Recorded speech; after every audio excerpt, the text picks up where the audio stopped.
Oh my gosh, where do I start? It's so difficult to explain what an officer does because it's so many different things.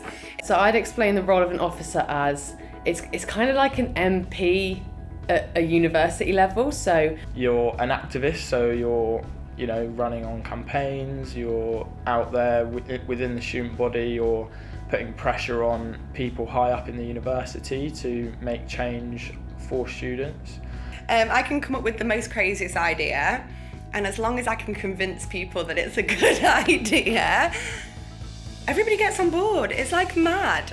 The elections are important because you're voting in who's going to be your voice. You're voting in the person you believe will do the best for you. A few things just went wrong on the course and I was sort of like, well, this is completely unfair. Like, we pay so much money to be at university.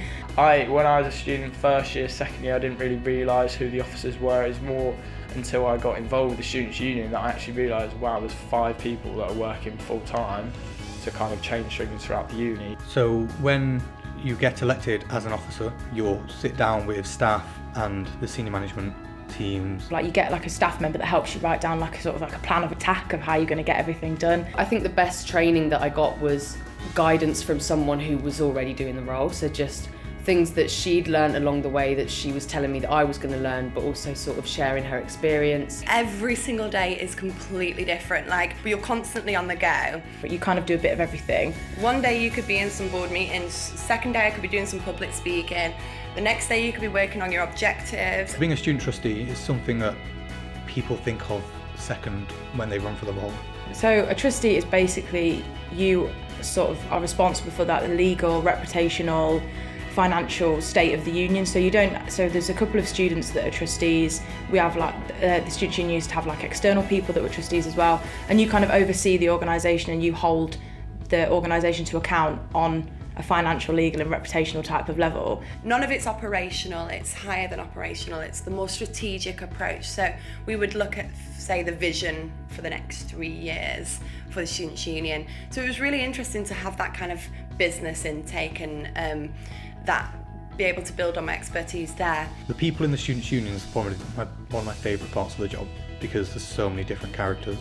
It's really, really fun. It's like one of the most enjoyable jobs like I've ever done. I'm obviously expected to work a certain number of hours a day, but you don't have to be in at like dead on 9 a.m. in the morning.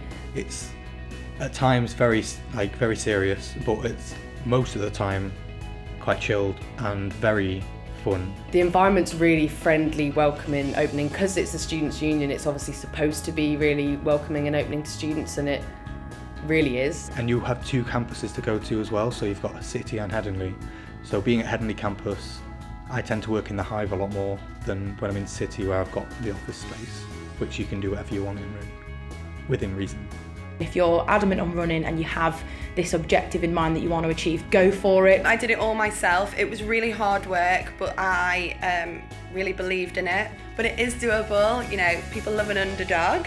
If you really believe in what you are trying to do, really push that, make sure that your passion comes through and your passion shows, and people who want that to get done will see your passion, see that you're serious about it, see that you're someone who can get it done, and they'll vote for you. Do it.